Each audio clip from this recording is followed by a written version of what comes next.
I've actually had a stalker experience before, and it was a woman. That's why it's so crazy. And of course stalkers could be girls, but I literally expected, you know, crazy man, middle of the night, following you home. Let's call her Emily for the story. Emily messaged me on Instagram for a tattoo, and I replied saying, hey, all my booking's done over email here. Emily said, I don't know how to email, please book me over DM. So I just did it. Flash forward, Emily comes into her tattoo appointment. She in mind, she's quoted for the tattoo. She knows how much it's gonna cost. I have a deposit, but the deposit is not the full cost of the tattoo. Okay, so we do her tattoo. I have a word tattooed on my arm. And she sees the word on my arm and she goes, oh my gosh, I love that. Can I add that into my tattoo? I thought she was normal at this point, okay? So I was like, sure.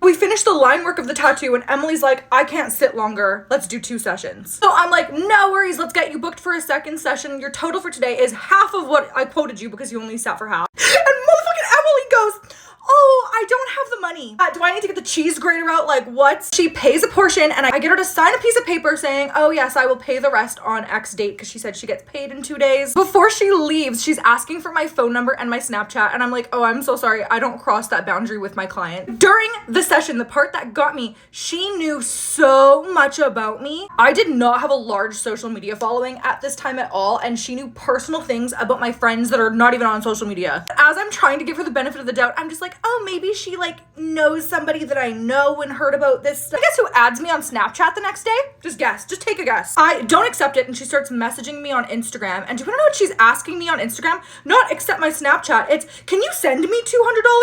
You owe me $200. Hell no. She says, oh, that's so rude of you. Yeah, I'm so sorry, girlfriend. She ends up paying me 2 weeks later than she said she was going to. And then I book her in for her second session. And I felt bad if I didn't finish the tattoo for her because she was going to walk around with like a half completed tattoo. So she comes in and she's like, I actually don't want to finish it today. I want to get matching best friend tattoos with you. People think I'm lying when I say this, but I'm trying to play it off being like, well, technically we have matching tattoos because you got the same word as me. I'm like, yeah, that's not happening. Anyways, we finish her regular tattoo. I convinced her to do that. I'm like, here's your total. She's like, great, I'll pay you tomorrow. I'm like, no, you're paying today, thank you. She's like, okay, well, I have to see if I can borrow money from someone. I'm like, why are you booking these appointments? I don't even know when she pays me. She pays me a couple days later. She's sending me shitloads of messages every day on Instagram being like, can I borrow money, please? Then she asks me if she can come stay at my house.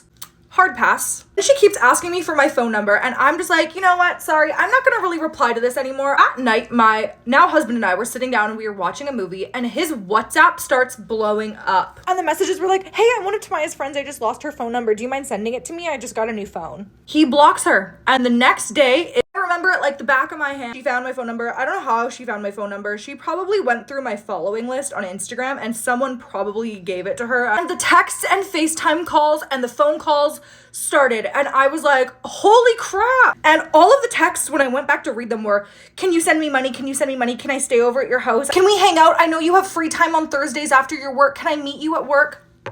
She ends up being like, I can't eat, please help me. I haven't replied to any of these messages. And she's like, can you please just send me $30? I need to eat. I'm gonna die if you don't send me $30 and I'll send you back 60 tomorrow. And I'm like, the ROI be great on that. So after days, I reply and I'm like, you know, Emily, I don't want you to die of starvation. I'll send you $30.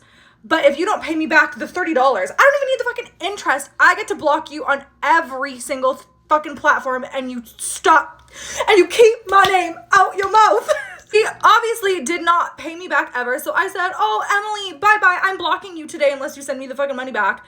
I don't have your money. And I knew that she wasn't going to have my money, but I knew it was the small price to pay to be able to block her forever. To block her before, but it was such a weird area of her being my client and maybe leaving negative reviews of my business. You know what I mean? So I didn't want to just block her, but I was like, I have a reason now. She no longer actually lives where I live. Thank the heavens above. And I know this because she found my husband's phone number and would text him being like, get her to unblock me, I love her, blah, blah, blah, blah. I'm moving soon, I need to hang out with her before I move.